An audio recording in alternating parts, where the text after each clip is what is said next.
Welcome to the Joy Powered Workspace podcast, where we talk about embracing humanity in the workplace.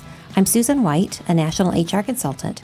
With me is my co-host, Jody Curtis, owner of Purple Ink, an HR consulting firm, and author of Joy Powered and the Joy Powered Family. Jody and I recently released our newest book, The Joy Powered Team, with 5 other authors.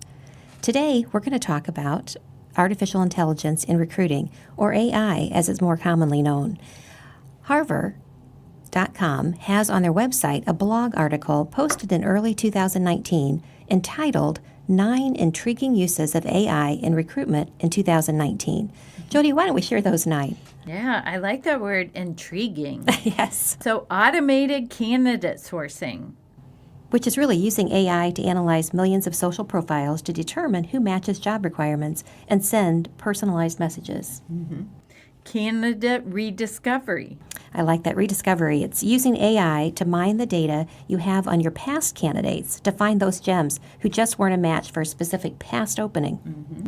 Candidate matching. That's where you're using AI to track candidate behavior on your career website and send personalized information tailored to the roles that they appear interested in. Hiring remote workers. Wow, there's a lot, aren't there? Using AI to power up pre-employment assessment tools and video interviewing has a hint of AI in it. Internal and employee referrals. That's using AI to mine your employee base and their contacts if they allow you. Yeah, that's an intriguing one for sure. Diversity hiring. So this blog cited a study that 56% of applicants believe AI may be less biased than recruiters. Customize employee value propositions.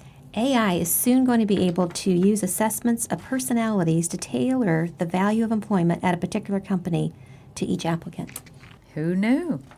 Natural language processing. Now, this is where AI analyzes the words that the candidate uses. And as an example, they also do this in people's resumes, like with the Boolean word search technique. Right. And facial expression analysis. Okay, this one does scare me. This is using AI when you have video interviews or you're videotaping the interview so that artificial intelligence can assess your personality, your mood, your integrity. Wow. I'm hungry. It's time to have lunch. I don't know. It's a little scary.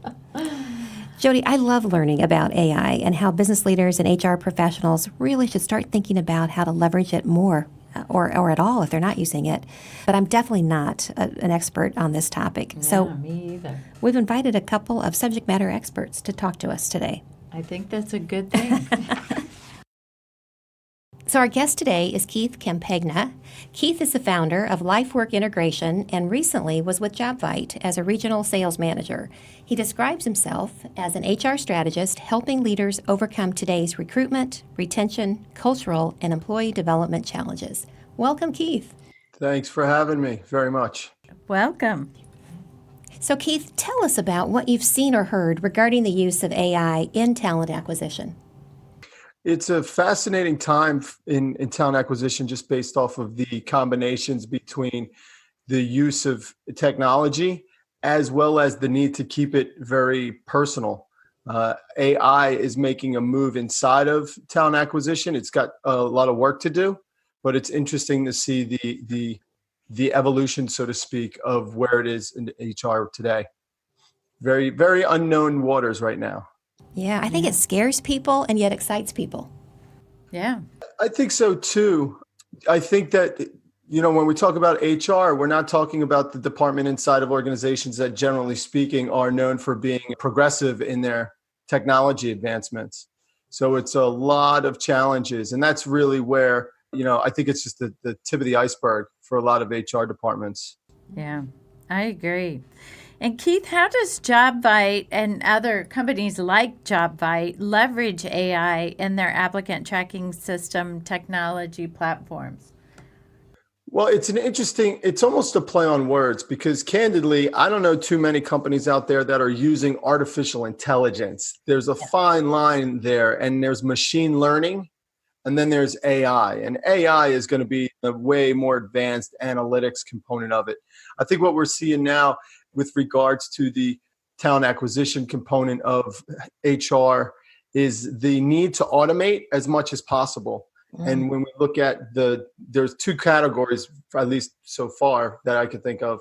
There's the talent acquisition piece, and then there's the day-to-day operations outside of talent acquisition inside of HR. So automating all of those manual tasks is a very, very high priority for HR departments because they need to address the talent economy. And the talent economy means that there aren't any unemployed individuals that are sitting around with skill sets. For the most part, those people already have jobs. So you have to leverage the technology so that you as an individual can engage people, build a rapport, because people aren't just jumping ship anymore.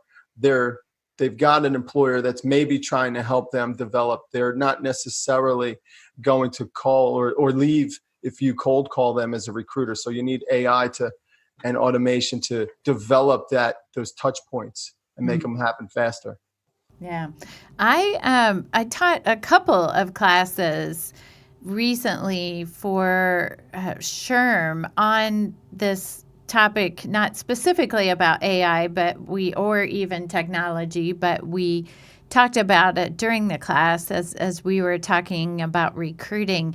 And I have to tell you, I was amazed how little people were using technology.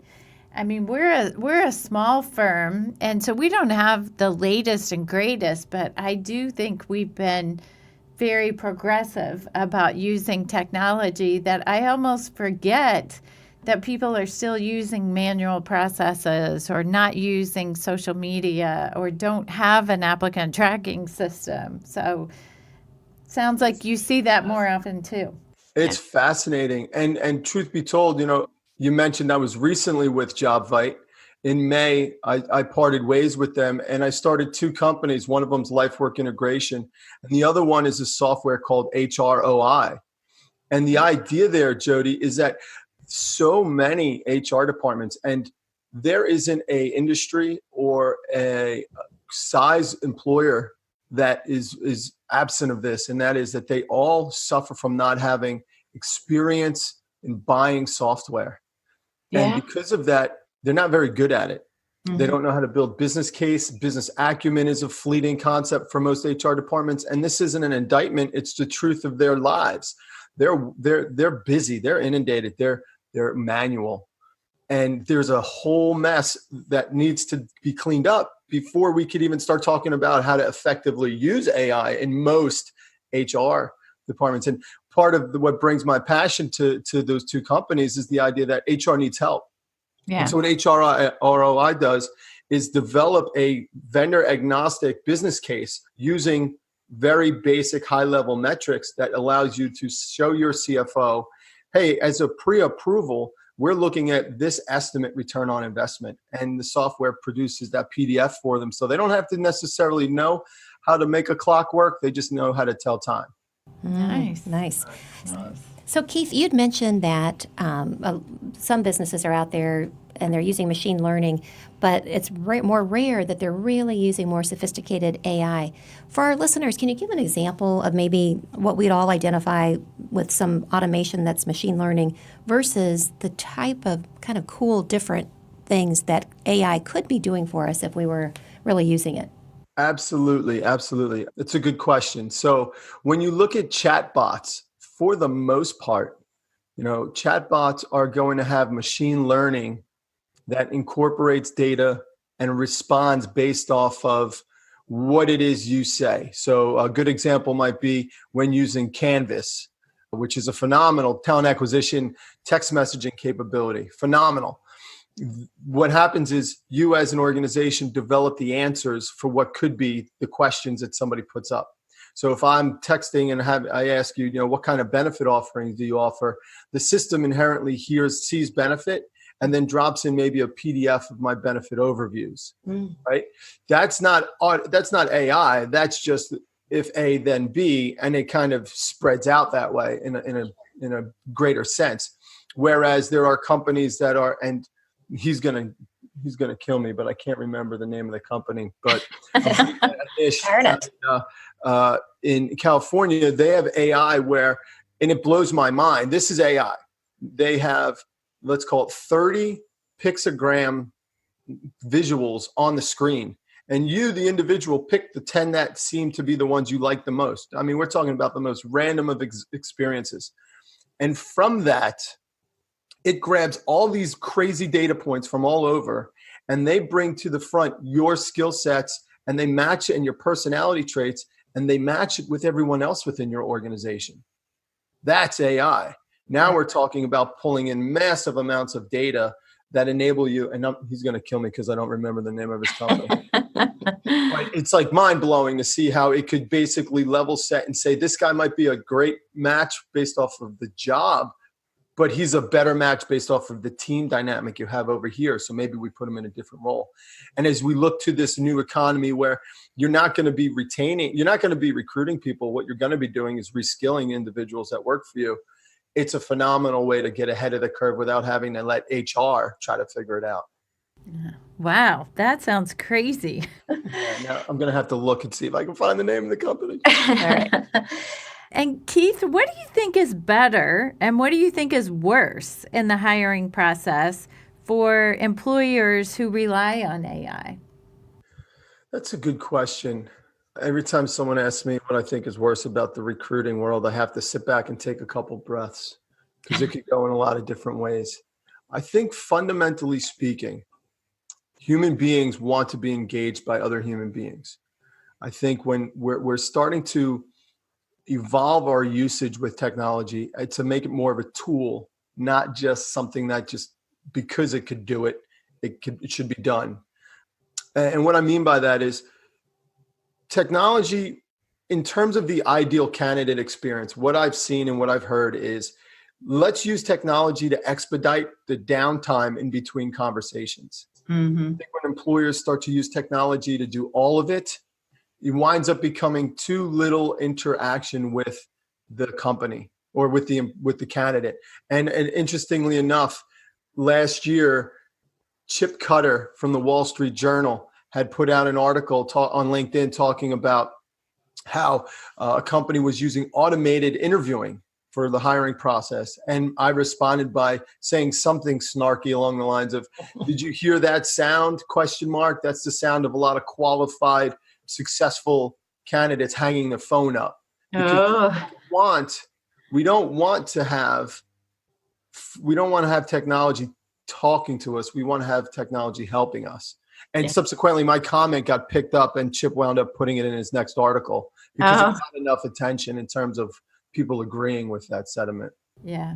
You know, it is, even when I think about technology and other parts of my life, sometimes I'm fascinated by my own experiences. You know, if I'm shopping online and I have a question and there's a chat bot, I go to the chat bot. I mean, I want a quick answer. And then sometimes when I want to make a phone call and I can't reach someone, I'm like, the technology is not what I need right now. I need a person. So I do think it's a good learning in that, you know, having a combination of people and technology to help us through, whether it's a recruiting situation or a shopping experience or, you know, a help button that we want to go to. It's what's most convenient or what's most appropriate for the situation. I think our expectations are different today than they were, right? Yeah. So interestingly, I would love to hear from you, Keith. What should our listeners, when and if they're ever a job candidate, what can they do to optimize their attractiveness to a company who's heavily using AI in their recruiting process? You know, that's a very good question. Before I go to that, let me just say that it's Dotin, D-O-T-I-N. That's the AI company. Thank you. I know our listeners appreciate that too. Now I could go to sleep peacefully tonight. You know, I'm speaking at, I live up in the Lehigh Valley in Pennsylvania. It's the third largest metro region in the state outside of Philly and Pittsburgh. And I'm speaking next Friday at a Lehigh Valley professionals group. It's a very well-run organization. The leadership there knows what they're doing. They really do their best to help people who might be in transition find ways to get above the noise, find ways to really maybe expedite their transition, if you would. And they do such a good job. They have a serious alumni relationship where that is that people learn a lot. They wind up getting jobs, and then they come back to the organization to help. And what I'm talking about next Friday has to do with life work integration. And it's this idea that a lot of systems are breaking down. I'm sure the two of you have had this conversation in the past. The definition of work is being redefined. We're looking at the way technology is disrupting everything. It certainly doesn't leave any stone unturned. And when you look at the way that people are looking to get jobs because of AI, because of software that's coming in, you got to ask the question, why is all this software coming in? And it's because recruiters are underwater. Yeah. You think about, I used to work with companies that have several thousand employees as prospects, and they use spreadsheets. Like they use technology from the early 90s, the mid 90s, literally, so that they can manage, when they put one job posting out there, they're getting thousands of applications. So recruiters are in no position whatsoever to be the most effective way for anybody who's sincerely trying to get in, because it's just that status quo, it's the bottleneck, and you're leaving it to chance. I like to think of, it was fun for me to get in the recruiting world because there's this phrase that says recruiting is sales and sales is recruiting. So I see a lot of what I've done throughout my sales career translate into recruiting. And that is to say that you have to develop a rapport.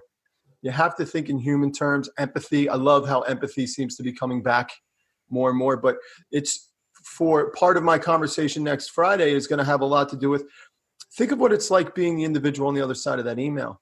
You need to think about ways to help them. If you could do that just a little bit, you're going to brand yourself. You're going to put a smile on their face. You're going to stand out. Maybe you're not the best match, but if you go in thinking, how can I help this individual, and ultimately I'm helping them by giving them my resume.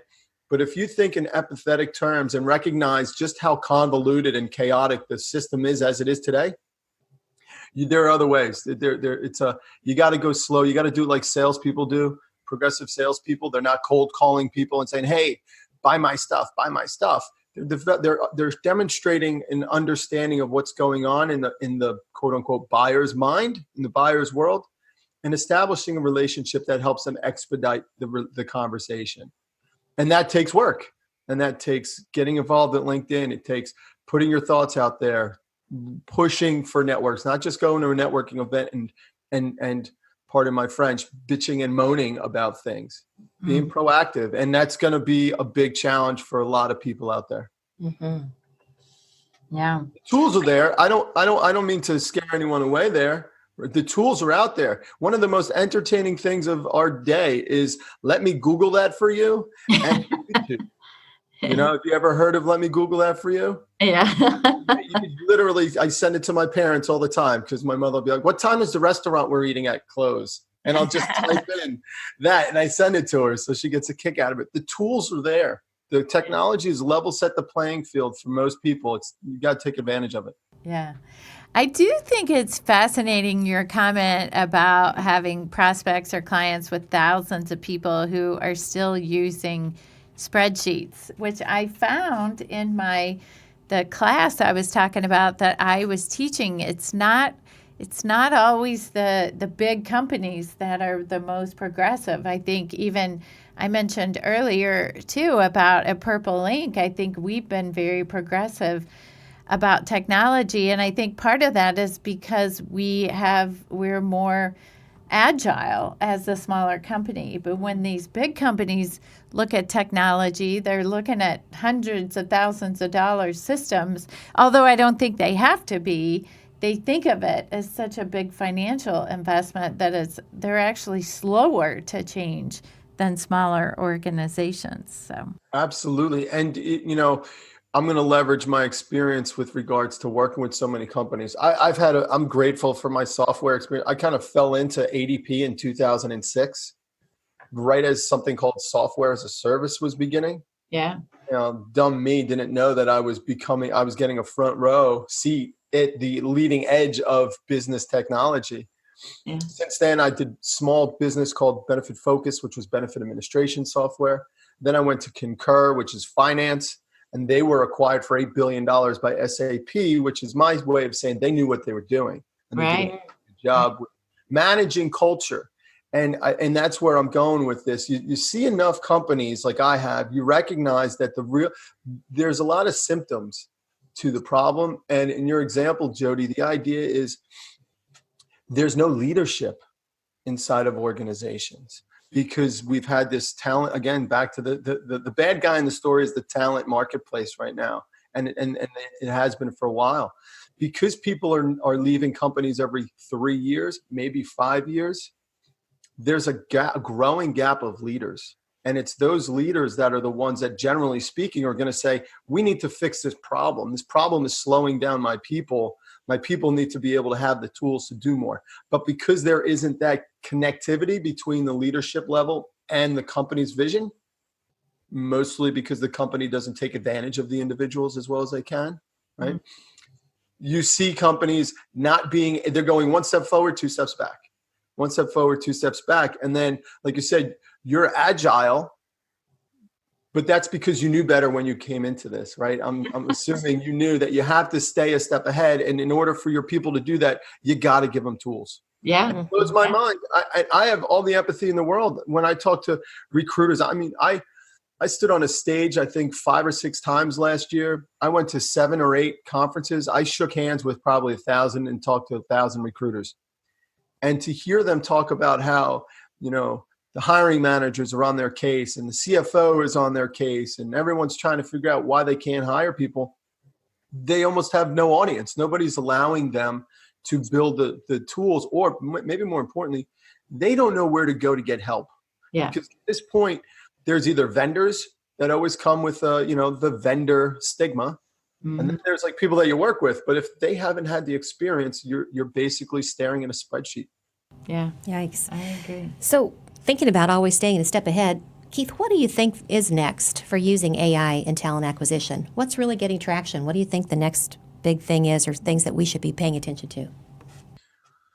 Well, I think it's just going to develop quickly. I think just like any of the other technologies that I have shown up in the last 10 to 15 years, you're going to see the trickle down from the bigger, more progressive companies. You've got a lot of, I just saw, not to necessarily plug Workday, but here I am. Yesterday, a colleague of mine posted how Workday is the #1 most used ATS. And it showed Workday, Taleo, which is that's a punchline in all of itself. And as a former Taleo, 30 other applicant tracking software vendors. And you look at the inundation of what they're looking to do, you're going to see a bunch of people migrate towards just getting the basics in. I think the technology is there. The bandwidth challenge is inside of HR. So I think by the time it gets to where AI has evolved to where it could be more easily used and ready, will be the tipping point time for HR, because they're going to need it, or they're going to be in a big, big pile of because their competitors are going to have it. That's the tricky part with all of this. If you don't, sorry, spider just showed up. If you don't, I wonder what that means in terms of like, oh, what a web we weave. Yeah. Right? Maybe I shouldn't talk bad about AI. Yeah. But the truth of the matter is that HR, the gap between those who use HR or technology and those that don't is getting faster every day, and that gap is getting wider. Yeah. And the companies, I have my mother's a retired nurse, so and every time I've walked into social services or healthcare, and you see how minimal their budget is to be able to do the things that will help them generate a culture, to help them retain and recruit and educate. It's sad to that extent. So, I have this deeper sense of awareness trying to help people say, you've got to act on this, because if you don't, you're going to be out of business. We don't have the people laying around for you to just pick up and get more people. Yeah, I agree. So Keith, tell our listeners about your podcast, which I'm going to try to pronounce, Geeks, Geezers, and Googleization? The Geeks, Geezers, and Googleization show. Yep. Yeah. For the sake of record, Ira Wolf, who hosts the show, and I'm the co-host, he often stumbles on Geeks, Geezers, and Googleization. And he wrote the book in 2008. which is really where it all comes from. Ira and I were sitting next to each other at a Disrupt HR event. You two, you're familiar with Disrupt HR? Yes, we have that in Indianapolis. Yep. And my buddy Andre from JobVite has done it. I Yep. know Andre. Great guy. And so Ira was talking about, this was in this, I want to say September of 2017. Ira was talking about this new book he just wrote called Recruiting in the Age of Googlization. And I haven't gone through my personal and professional experiences up to that time, was literally getting on the stage to talk about why work-life balance is a dysfunctional HR policy and we need to replace it with life-work integration. Knowing that Ira was a writer and I wanted to start doing something with this idea of life-work integration, him and I decided we were going to get lunch. And so before we could actually sit down, which was like 4 months later, I was already working with JobVite. And here JobVite, as a ATS recruitment marketing software, was a source of information Ira had in his book. So we instantly caught on to the talent acquisition world. And from there, we just started sharing ideas. He would have a half-day workshop, and I would use that workshop to promote to prospects locally because, again, my philosophy is to educate and evangelize. That will help people establish a pleasant enough experience where when they are ready to buy something, they'll think of me. Yeah. And so it drove everyone together, and I just got the content down, and sure enough, he called me up one day and says, somebody said something about a podcast. I got to do it. We got to do it. You have to be my co-host. And I said, you got it. Let's see what happens here. So it's about the future of work. We have a show every week on Wednesday. We just found out and I don't even know if this is a good thing or a bad thing, but since October, we found out we have 10,000 monthly listeners, plus or minus. Wow. We can't get all of it. Right. It's like a gray line. You really don't know because that's really valuable information from iHeart and iTunes. So they don't give that away. But the truth of the matter is we feel like we're doing a really good thing. We're getting great guests and the momentum is building. We're actually thinking about doing like a G3 summit where we're going to have several individuals come on in a webinar fashion. And we're going to theme it in terms of women in HR, progressive women in HR, thought leaders having to do with specific elements. It's really starting to take a life of its own. Nice. That's great. Well, let us know if we can help with that. Oh, for sure. And Susan, you got to come on. I know that's how all of this started. That's right. We had to reschedule or something, and then we got to get you back on. Thank you. Yeah. No worries. We're going to talk about our book. Yeah. That's great. Yeah. So, Keith, how can our listeners reach you if they want to learn more either about LifeWorks or HROI or just anything about AI?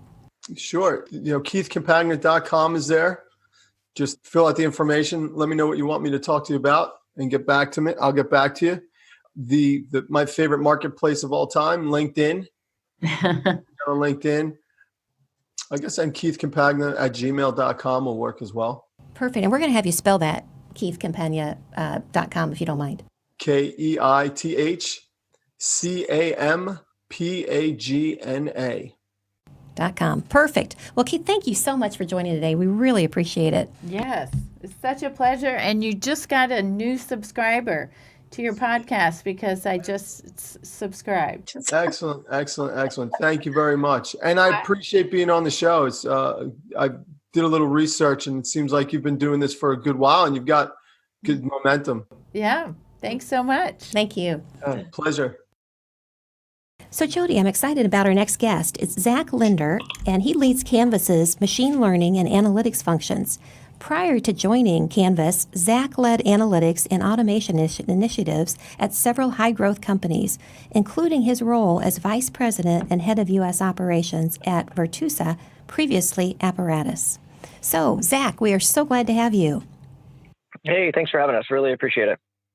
Do you mind giving our listeners a little background on Canvas? When did it start? When did it become part of JobVite? What's its mission? Yeah. Yeah, please. Absolutely. So a couple years ago when Canvas started, so it's still very young in the business sense, but at our previous company, Apparatus, which was acquired by Virtusa, we were in high growth stage and we were going through lots of interviews, lots of hiring. And one thing we realized was the IT space had made big strides, but the HR space and the recruiting space in particular hadn't taken advantage of some of the new technologies, the new capabilities. And it felt like we were still making phone calls like we would 20 years ago. If you think about, I barely even answer phone calls from my mom. I would prefer to text on those. Oh, I hope your mom's not listening. Oh, she knows. It's okay. But if you think about candidates and you want to find a good candidate for any position, you want to meet them where they are. And if they're texting, if they're messaging, and they're not having phone calls, we need to meet them where they are in that text capability. Yeah. So that's the impetus of Canvas. That's how we were created. And then we kind of found a vein, right? It was our secret for a while that we thought that we were going to make this thing happen, and come to find out that lots of other people felt like this was a great idea. And we were able to quickly grow, quickly get lots of attention on a national scale from different media outlets. So we landed lots of good, large name clients and built a solid customer base. And I think more importantly than that, built a fantastic product, right? We had a great team, have a great team, and built a product that people really love to use and has really made a difference in their day-to-day recruiting efforts. So that's where we were. And because of this attention, we started to have lots of partnerships start to get developed. And one of those key partnerships was JobBite. And JobBite is an applicant tracking system, of course, and they did not have a texting solution. And so what we were able to do is layer in Canvas's texting capabilities and messaging capabilities on top of the JobBite platform in a tightly integrated structure. And it just took off. The JobBite sales team did a fantastic job in promoting Canvas. And we would get lots of new customers through this new channel that we created with JobBite. So we had a tight partnership. And then JobBite had bigger aspirations to figure out how to continue to compete and stay ahead of the competition in this market. And that's what led to the acquisition of Canvas. And so the ultimate end goal was to have a end-to-end solution that provided recruiters and talent acquisition managers the capability to start from the beginning, from the referral and CRM points all the way down to the onboarding point. And through the acquisitions of Canvas, telemetry, and RollPoint, JobBite was able to piece together those different parts of the solution. So now we as a new combined entity have that beginning to end solution to where a recruiter can advertise, post a job, post it internally to referral sources, and then follow that candidate and those interested parties all the way from the beginning levels of interest all the way through onboarding at their new company.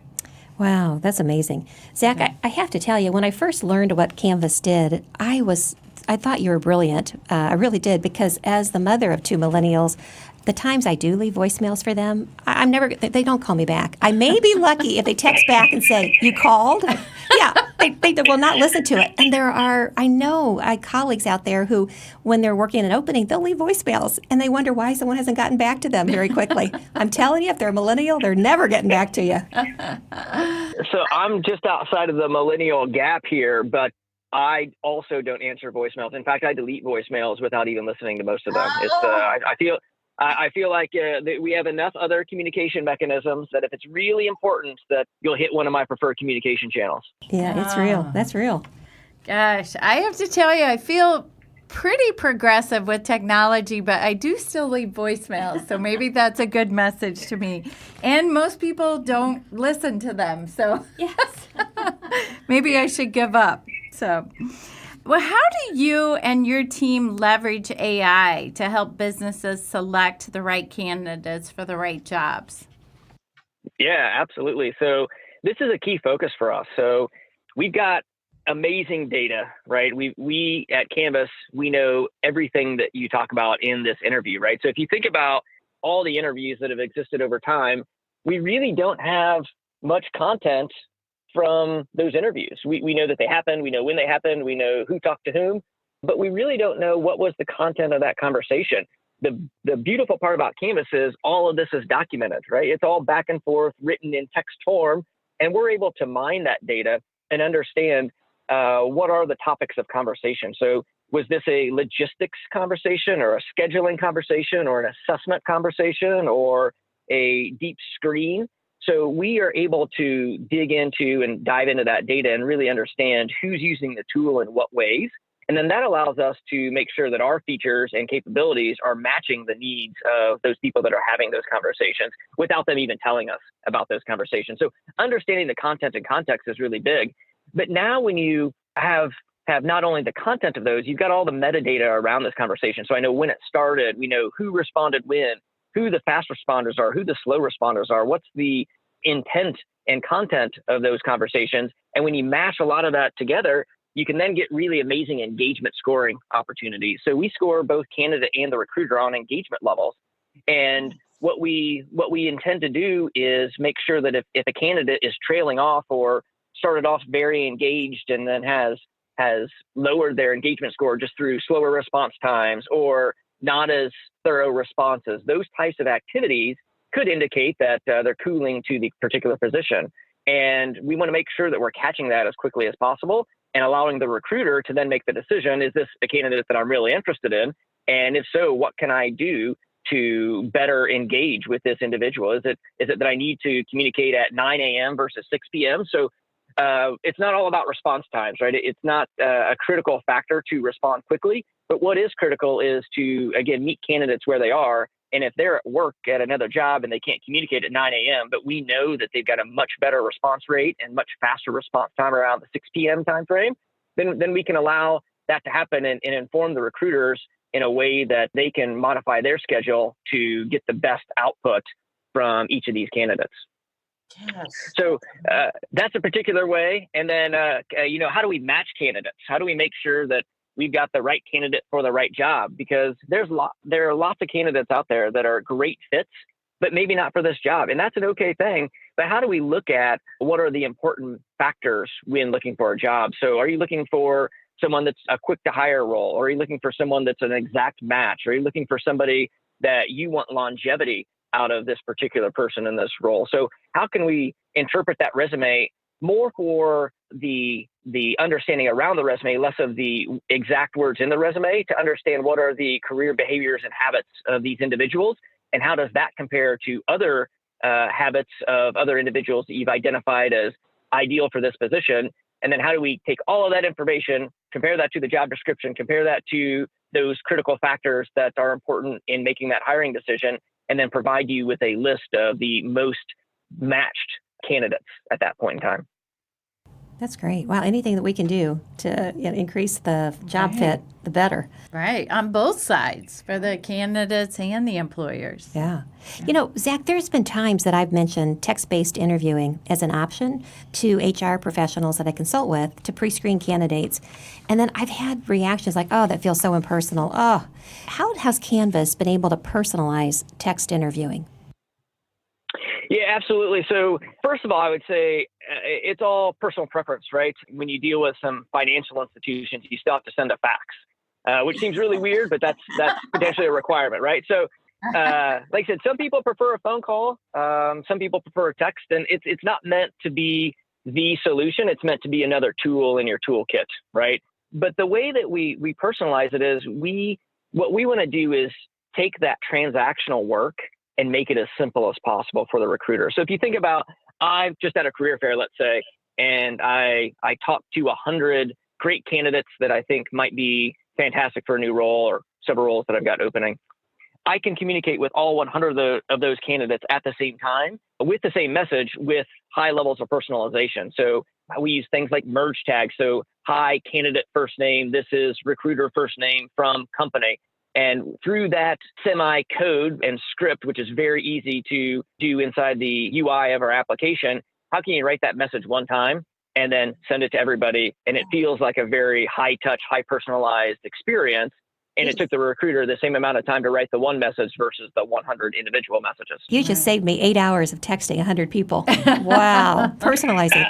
Absolutely. We've got this feature called saved messages, and it is definitely one of the most popular features. So what it is, for instance, when you want to start a conversation, there's no reason to rethink about how you want to engage somebody. If you've got a great go-to line and phrase and series of sentences that you just know work and that reflect you and your company's brand, then write that once and then make that your message and then watch that over time. Are you getting the response rate that you want from that message?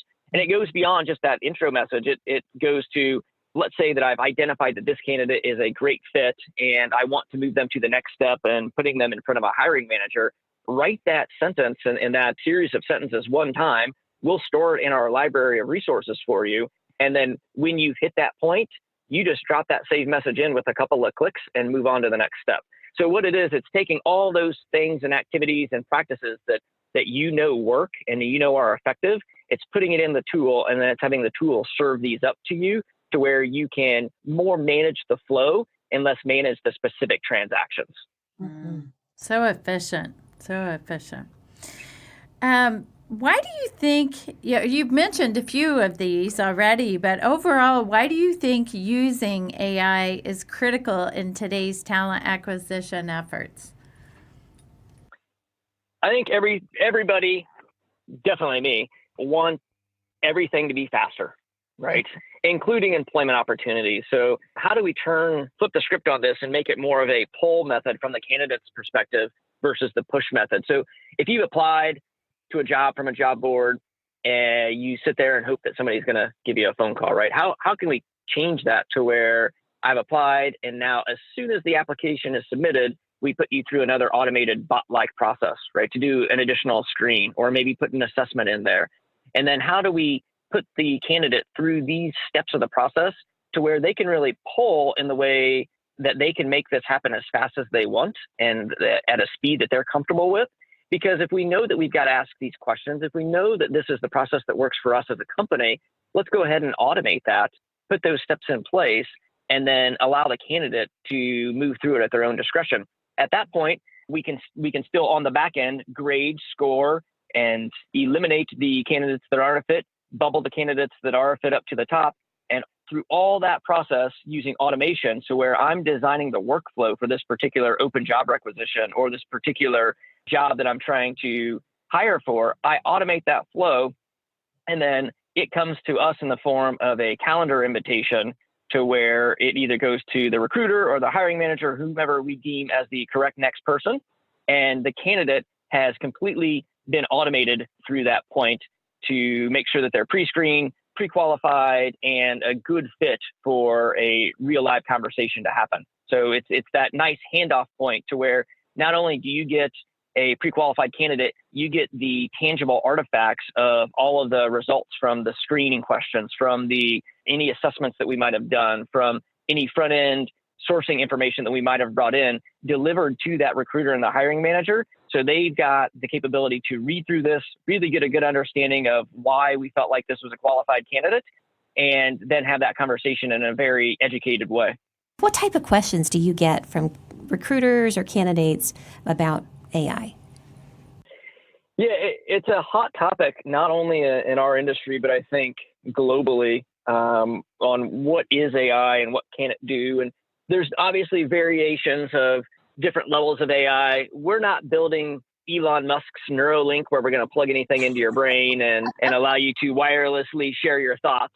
But what we are doing is we're using what you've told us that you feel like as a recruiter, that this is the way that I want things to work. And we're using that data and combining it with output data to say that we feel like you are improving because of the way you're doing it, or you're not getting better. There are a couple of things we could try to improve your engagement levels or your response times or your throughput or your time to fill. All of those metrics are now metered by other aspects of the application that they never have touched before. So what I like to say is it's more high-end analytics, right? We're not taking the job away from you. There's no decision that's being made that hasn't already been pre-approved by the user or the recruiter, or there's no decision that's being made that doesn't get that approval before it's being made. So what we're doing is we're trying to use this very rich data set that we have to provide a more complete, full experience for both the candidate and the recruiter. And so when we have this data, we're able to present it in a way that allows the recruiter, again, to manage the flow more of the actual transaction, right? So don't do those tedious tasks again and again and again. Let's figure out when we see those tasks as repetitive and how do we come up with a solution using data and automation to make that an easier workflow type operation to where the recruiter can manage many more candidates in a much faster clip than what they can in a traditional 15-minute phone screen type of conversation. Yeah, that's fantastic. How can a team or a recruiter help their teams and also their candidates feel comfortable using AI or this process in particular? Yeah, so I think one thing that we're highly focused on is making sure that nothing we do introduces unintended bias, right? We definitely want to kill the intended bias, but the unintended bias is what my bigger concern is, right? So how do we make sure that just because historically this role is filled by a particular type of individual, how do we make sure that that doesn't get tested to make sure that that historical trend is not the intended behavior of our capabilities? So every algorithm that we build out and every machine learning component that we build out has an anti-bias component to it, and that we're regularly testing to make sure that it is adequately and accurately matching, presenting, and providing data in a way that is compliant in a variety of ways. So we want to make sure that when we present you with data that you can know and trust that we're providing you with a good, capable decision versus something that we're just scoring and ranking and not doing any back-end verification and validation that this is an okay response. So I think because of the care that we put into all of this, we know this is a highly sensitive issue, right? If I'm looking for a job and I'm low on the matching list, why is that? What can I do to get away from that? What can I do to present myself in a way that does allow me to be at the top of the match list? I'm not going to show up very high on a matching list for a nurse, and that's okay because I'm not a nurse, but I am an IT professional, and I do want to make sure that I'm doing the right things to show up there. So as we're also developing these algorithms, we're including the content of these algorithms in as transparent of a way as we can without exposing too many trade secrets. So that way we are, from the beginning, a transparent organization when it comes to algorithms and data collection and data sharing. Oh, that's wonderful. So, Zach, what else do our listeners need to know? Well, I think the world of recruiting and talent acquisition is about ready to go through a major, very positive overhaul in how we conduct, hire, and interact with candidates, and even beyond the candidate experience through onboarding and then employee engagement. And I think a lot of that is going to be driven with more frequent communication and more channels. So for instance, texting is one thing, but what about Facebook Messenger and Snapchat and WeChat and WhatsApp, especially as we globalize? SMS and texting is not as prevalent in many countries like it is in the United States. So how can we, again, meet candidates where they are and make sure that we're able to interact and have a conversation with someone on a variety of different platforms, and then make sure that we have that overall process in place to get through those highly qualified candidates as quickly as possible so that we can reduce that time to fill, increase automation, increase recruiter and candidate satisfaction in a way that really is fundamentally different from the day-to-day transactional work that is being done by lots of individuals in these roles. Yeah, I love it. It's so exciting. It's a really exciting time. Yeah. And Zach, how can our listeners learn more about Canvas, or how could they reach out to you or the appropriate person to learn more? Yeah, absolutely. So of course you can go to gocanvas.io, our URL that will provide you lots of great videos and clips on what the actual Canvas tool is. You can also go to jobvite.com. That provides you insight into the JobVite system as well as telemetry, RollPoint, and of course Canvas. So we've got a lot of points there for any sales opportunities or interest or inquiries. All that can be driven through those websites. And then if anyone would like to chat more about AI, ML, I love this stuff. I could really talk about it all day. It's kind of unfortunate that I've actually got to put some work in occasionally and can't just sit around and chat about this stuff. But yeah, you can find me on LinkedIn and Twitter and all the relevant places. And I'd be happy to have a conversation and learn more about anyone who's interested in learning more about what we're doing. All right. Well, that's fantastic. And we'll have a link in our show notes to your website so people can find it there as well. So Thank you so much Great. for joining. It's been very educational and enjoyable. Yes, it has. Awesome. Well, I appreciate your time as well, and thanks for wanting to learn more about Canvas and JobBite. All right. Thank you. Take care. Bye-bye. All right. Thank you. Bye. Susan, we have a listener question today. Today's question comes from Greg in Illinois. I have an administrative assistant who has worked for me for years. She's terrific.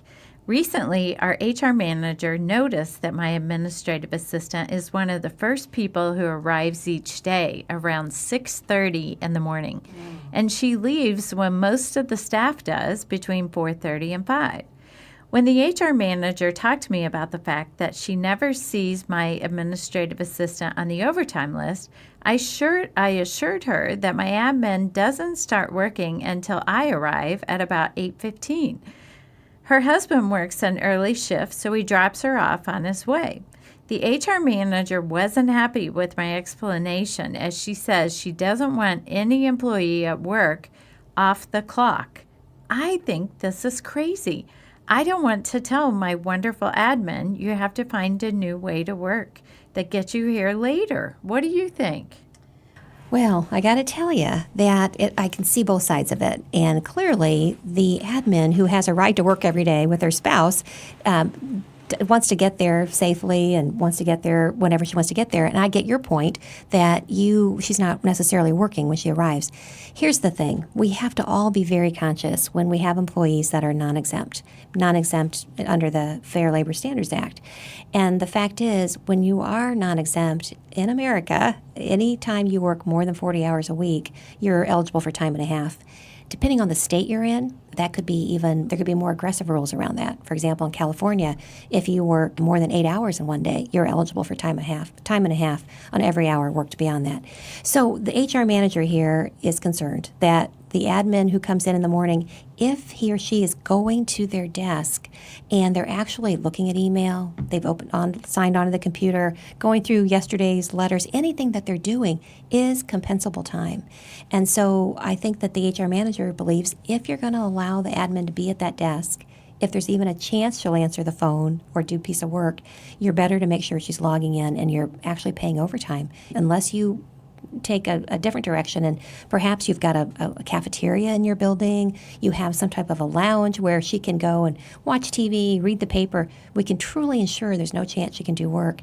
I think that's risk mitigation that she's trying to help you get engaged in. Yeah. Jody, do you have any thoughts on this, or have you ever seen it happen? Well, I haven't seen it happen directly, but I have had this question before, and I was going to advise the same thing, to keep them away from their desks somehow, to a lounge, an outside area, have them read a book or listen to the Joy Powered podcast maybe. I like that. But not being at their desk is certainly a better idea. Yeah. So. It's too great of a risk. Yeah. All right, so in the news, HRMorning.com posted an article by Lynn Kavanaugh on July 2nd, 2019, entitled Lying in the Hiring Process, How to Handle the Candidate. They cited a recent study where 85% of employers say they have caught employees lying on their resume or job application. Jody, does that surprise you? Well, I want to think it is because I'm a bit naive, but yet I've seen some of those statistics before that they say it's true. So. Yeah, when I look at a resume, I really do think of it as a marketing tool, and I do think people may tend to embellish a bit. Right. It's the job application where individuals sign off and they attest that everything on there is true and there's no omissions. In that case, it needs to be crystal clear, absolutely true. On a resume, I would never promote lying, but if there's a job you were at for 45 days, you choose not to put it on there or something like that, I don't necessarily see that as lying. So I'd like to think if we looked at it that direction, maybe 85% is high. Yeah. But who knows? So here's Lynn's advice. To be sure and have applicants attest that everything on their application is true, accurate, and there are no omissions. And that you really, from a hiring perspective, never hire just off of a resume. Make sure you do have an application form that people do complete and they do attest to being truthful.